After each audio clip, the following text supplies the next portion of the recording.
അതിരാവിലെ ഉണരും, പിന്നീട് പ്രാതൽ, അത് 2 കഷ്ണം ബ്രെഡും ചായയും. താമസിക്കുന്ന ജയിൽ മുറിയാകട്ടെ തനിയെ അടിച്ചും വരും.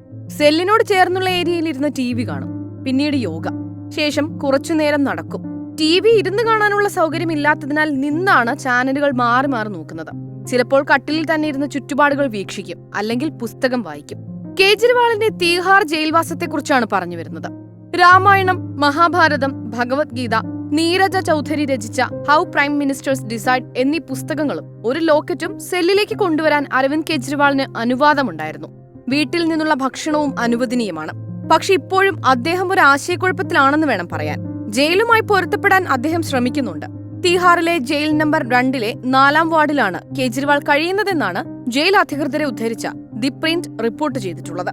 കേജ്രിവാളിന്റെ ഭാരം, രക്തസമ്മർദ്ദം, ഷുഗർ എന്നിവ ദിവസം 2 നേരം മുതിർന്ന ഡോക്ടർമാർ പരിശോധിക്കുന്നുണ്ട്. ജയിലിലായ ശേഷം കേജ്രിവാളിന്റെ ഭാരം 4.5 കിലോ കുറഞ്ഞതായി ആം ആദ്മി പാർട്ടി ആരോപിച്ചിരുന്നു. എന്നാൽ BP നോർമലാണെന്നും ഷുഗർ കൺട്രോളിലാണെന്നും ഭാരം 65 കിലോയിൽ നിന്ന് കുറഞ്ഞിട്ടില്ലെന്നും ജയിൽ അധികൃതരും വ്യക്തമാക്കി. സെല്ലിന് പുറത്ത് നടക്കാൻ പോകാൻ അനുവാദമുണ്ടെങ്കിലും സുരക്ഷാ കാരണങ്ങളാൽ മറ്റ് ജയിൽ പുള്ളികളോട് സംസാരിക്കാൻ കഴിയില്ല. കേജ്രിവാൾ പുറത്തിറങ്ങുന്നതിന് മുൻപ് തന്നെ മുറ്റത്ത് നിന്നും സഹതടവുകാരെ നീക്കം ചെയ്യും.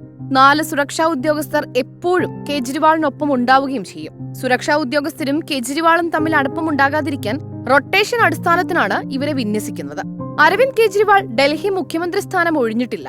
എന്നാൽ ജയിൽ രേഖകളോ കോടതിയുടെ നിർദ്ദേശപ്രകാരം കൊണ്ടുവരുന്ന രേഖകളോ അല്ലാതെ ഒരു ഫയലുകളും ജയിലിൽ അനുവദനീയമല്ല. കെജ്രിവാൾ കാണണമെന്ന് ലിസ്റ്റ് ചെയ്തിട്ടുള്ള 10 പേർക്ക് മാത്രമാണ് അദ്ദേഹത്തെ സന്ദർശിക്കാൻ സാധിക്കുക. ആഴ്ചയിൽ 2 വട്ടം 2 പേർക്ക് 30 മിനിറ്റ് നേരം കേജ്രിവാളിനൊപ്പം ചെലവിടാം. എന്നാൽ കേജ്രിവാൾ തന്നെ സന്ദർശിക്കാൻ 5 പേർക്കാണ് അനുമതി നൽകിയിട്ടുള്ളത്. ഭാര്യ സുനിത, മകൻ പുൽകിത്, മകൾ ഹർഷിത, പേഴ്സണൽ സെക്രട്ടറി, ആം ആദ്മി നേതാവ് ദുർഗേഷ് പഥക് എന്നിവർക്ക് മാത്രം. കേജ്രിവാളിനെ പാർപ്പിച്ചിരിക്കുന്ന ജയിൽ കോമ്പൗണ്ടിൽ തന്നെയാണ് അധോലോക നായകൻ ഛോട്ടാ രാജൻ, ഗുണ്ടാ തലവൻ നീരജ് ബവാന തുടങ്ങിയവരുമുള്ളത്. എന്നാൽ ഇവരെ ഹൈറിസ്ക് സെൽ ബിൽഡിംഗിലാണ് പാർപ്പിച്ചിരിക്കുന്നത്. ഇവർക്ക് മറ്റ് തടവുകാരുമായി ഇടപഴകാനും സാധിക്കില്ല. ഡൽഹി മദ്യനയ കേസിൽ മാർച്ച് 21-നാണ് മുഖ്യമന്ത്രി അരവിന്ദ് കെജ്രിവാൾ അറസ്റ്റിലായത്. ഏപ്രിൽ 15 വരെ ജുഡീഷ്യൽ കസ്റ്റഡിയിലാണ് കേജ്രിവാൾ ഇപ്പോൾ.